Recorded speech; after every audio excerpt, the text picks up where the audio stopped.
HSC ও সমমানের পরীক্ষার মতো এ বছরের এসএসসি ও সমমানের পরীক্ষার ফলও কেন্দ্রীয়ভাবে প্রকাশ করা হবে না। 10 জুলাই বেলা 2টায় নিজ নিজ শিক্ষা বোর্ড তাদের ফলাফল প্রকাশ করবে।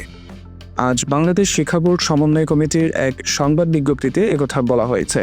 ঢাকা, রাজশাহী, কুমিল্লা, চট্টগ্রাম, যশোর, বরিশাল, সিলেট, দিনাজপুর ও ময়মনসিংহ মাধ্যমিক ও উচ্চ মাধ্যমিক শিক্ষা বোর্ড, বাংলাদেশ মাদ্রাসা শিক্ষা বোর্ড, বাংলাদেশ কারিগরি শিক্ষা বোর্ডের এসএসসি ও সমমান পরীক্ষার ফল 10 জুলাই বেলা 2টায় শিক্ষা বোর্ডের ওয়েবসাইট, সংশ্লিষ্ট সব পরীক্ষা কেন্দ্র বা শিক্ষা প্রতিষ্ঠান এবং এসএমএস এর মাধ্যমে প্রকাশ করা হবে।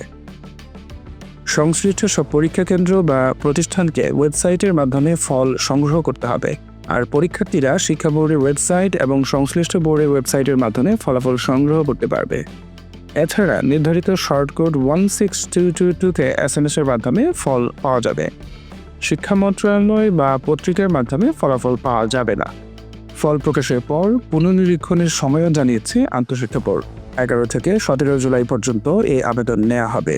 আবেদন পদ্ধতি শিক্ষা বোর্ডের ওয়েবসাইট এবং টেলিটক বাংলাদেশের দেওয়া বিজ্ঞপ্তিতে জানা যাবে। গত 10 এপ্রিল 2025 সালের এসএসসি ও সমমানের পরীক্ষা শুরু হয়েছিল।